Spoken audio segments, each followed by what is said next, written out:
শুরু করিতেছি মহান আল্লাহর নামে, যিনি পরম করুণাময় এবং অত্যন্ত দয়ালু।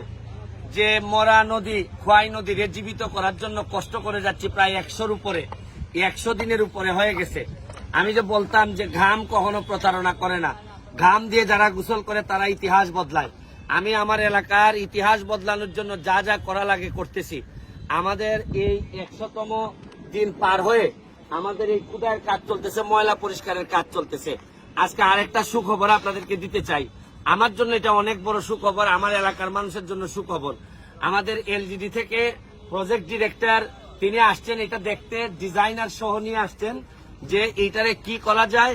মাননীয় মন্ত্রী মহোদয় যদি আমাদেরকে একটু সহযোগিতা করেন, মাননীয় প্রধানমন্ত্রী জননেত্রী শেখ হাসিনা আমাদের শেষ আশ্রয়স্থল, উনার যদি নজরে কোনোভাবে নিয়ে আসা যায়, এইটারে নাকি একটা সুন্দর, যেখানে আমাদের এই চুনারঘাটে 2টা রিজার্ভ ফরেস্ট আছে, 24টা চা বাগান আছে, পর্যটন নগরী করার জন্য এই মরা নদীকে জীবিত করা ছাড়া আমার সামনে আর কোনো পথ নাই।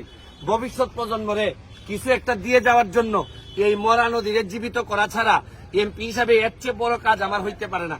আমি পিডি মহোদয়ের কাছে যাচ্ছি, যে আমি প্রথমেই ধন্যবাদ জানাই, যে পিডি মহোদয়কে ধন্যবাদ জানাচ্ছি যে আমাদের এখানে আসার জন্য। আমি এবং ডিজাইনার উনিও আসছেন, আমাদের এক্সেন আসছেন, আমাদের উপজেলার চেয়ারম্যান এবং আমাদের কাজী লস্কর সাহেব এবং সাইফুল সাহেব যিনি আমাদের মেয়র আসছেন। আমি এখন পিডি মহোদয়ের জিজ্ঞেস করতে চাই যে মানে আপনি কি দেখলেন, একটু যদি বলতেন যে সম্ভাবনার জায়গাটা, আমি ওনার কাছে যাব, আপনি যদি একটু বলতেন এদিকে তাকে। ধন্যবাদ মাননীয় সংসদ সদস্য মহোদয় এবং স্থানীয় জনগণকে। সংসদ সদস্য মহোদয়ের আহ্বানে আমি এখানে আসছি এই নদীটা দেখতে এবং ওনার অনুরোধে পরামর্শ দিতে কি করা যেতে পারে।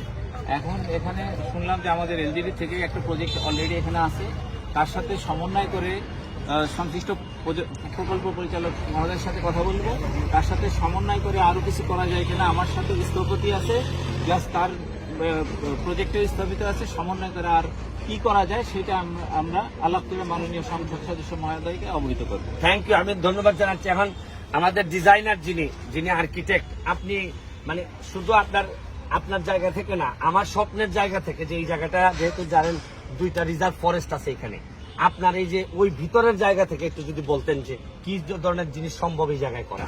আসলে চুনারুঘাট এবং মাধবপুর উপজেলায় বাংলাদেশের অন্যতম মানে বৈশিষ্ট্যপূর্ণ 2টা ফরেস্ট অবস্থিত। এর মধ্যে একটা হচ্ছে রেমাকালেঙ্গা, একটা হচ্ছে সাতক্ষীরা। আশেপাশে চা বাগান সহ এটা একটা বিরাট মানে টুরিস্ট স্পট। এখানে প্রচুর পরিমাণ দেশি পর্যটকই প্রচুর পরিমাণে এখানে প্রত্যেক বছর ছুটির দিনগুলোতে আসে, এর বাদেও আসে। তো আমরা দেখছি যে আপনার এখানে আসলে এই চুনারঘাট বাজার থেকে আসলে নেমে এরপর আরেকটা জায়গায় যাইতে হয়। তো সেই ক্ষেত্রে আসলে চুনারঘাট এই জায়গাটার আসলে একটা উন্নতির দরকার। তো এখানকার মাননীয় এমপি মহোদয় উনি আসলে খুব ভালো একটা উদ্যোগ নিয়েছেন। আপনাদের এখানে খোয়াই নদীর যে পুরান যে শাখা, যেটা আমরা অক্সবো লেক বলি মানে বাওর, ওটাকে উনি যে ময়লা টয়লা পুনরুদ্ধারের যে ব্যবস্থা নিয়েছেন, এটা আসলে চুনারুঘাটকে যদি রিভাইভ করতে হয় বা এখানে যদি একটা টুরিস্ট বা পর্যটন কেন্দ্র হিসেবে গড়ে তুলতে হয়, তাহলে একটা হাব লাগে যেখান থেকে এসে আসলে লোকজন অন্যান্য জায়গায় যাবে। এই জায়গাটা আসলে খুব সুন্দর একটা প্রসপেক্ট আছে, আমরা ঘুরে দেখলাম যে পুরো জায়গাটা আসলে একটা সুন্দর পার্কের মতো করে গড়ে তোলা যায়, যেখানে দেশি গাছপালা যে ল্যান্ডস্কেপিং হলে লোকজন আসলে এখানে চুনারুঘাটের লোকজন উপকৃত হবেন, যে তারা একটা সুস্থ বিনোদন কেন্দ্র পাবে। আর বাইরের যারা পর্যটক আসবেন ওর জন্য সুবিধা হবে যে একটা সুন্দর জায়গায় নেমে এরপরে উনি এখান থেকে বিভিন্ন জায়গায় গেলেন। সেই হিসাবে আসলে এই জায়গাটা আমি সাধুবাদ জানাই যে উনি যদি এটা কমপ্লিট করতে পারে, তাহলে এই পুরো এরিয়ার লোকজনের জন্য আসলে একটা খুব সুন্দর জায়গা। Thank you. দেখেন আমাদের স্বপ্নের জায়গাটা অনেক বড়। এই চুনারঘাটের যে 3টা প্রশাসন আছে, একটা হচ্ছে গিয়ে চুনারঘাটের এমপি, চুনারঘাটের উপজেলা চেয়ারম্যান, চুনারঘাটের পৌরসভা চেয়ারম্যান, পৌরসভার মেয়র, এই 3জন আমরা বিশ্বাস করি যে 3জন মিলেমিশে চুনারঘাটের এই লক্ষ লক্ষ মানুষের উন্নয়নে, এখানে আমাদের এই উপজেলা ইঞ্জিনিয়ার সাহেব আছেন, এক্সেন সাহেব আছেন, হবিগঞ্জের জেলার এক্সেন সাহেব আছেন, তাদের সহযোগিতা নিয়ে আমরা যদি আগাই যেতে পারি এবং আরো রাস্তাঘাট, শুধু এগুলা না, আপনারা জানেন যে রাস্তাঘাট উন্নয়নের জন্য যাতে মানুষের কষ্ট কম হয়, সারাক্ষণ আমাদের এক্সেন সাহেবের সাথে যোগাযোগ আছে, ওনাকে আমরা অনেক যন্ত্রণা দেই। তারপরও বিশ্বাস করি যে যেহেতু কথা দিছি, শপথ নিছি যে এমপি হিসাবে শপথ নেওয়ার আগে যে এলাকা পাইছিলাম, এমপি হিসাবে বিদায় নেওয়ার আগে এর জন্য এর চেয়ে ভালো একটা এলাকা রেখে যেতে পারি। এটাই এখন আমার জীবনের সবচেয়ে বড় ইচ্ছা। আজকের মতো বিদায় নিচ্ছি। আমার একটা বিশ্বাস, মানুষ যখন সৎভাবে মন থেকে কিছু চায়, সারা পৃথিবী নাকি তারে সহায়তা করার জন্য ইভেন আকাশ থেকেও নাকি সহযোগিতা চলে আসে।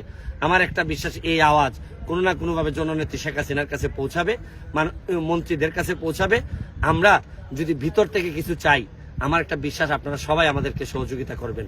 আজকের মতো বিদায় নিচ্ছি। বঙ্গবন্ধুর এক টুকরা সোনার বাংলা আমি হবিগঞ্জের মাধবপুর সোনারঘাটে আপনাদেরকে এই দিতে চাই। এটার জন্য আমি আপনাদের সকলের সহযোগিতা চাই। ভালো থাকবেন। জয় বাংলা, জয় বঙ্গবন্ধু। ধন্যবাদ।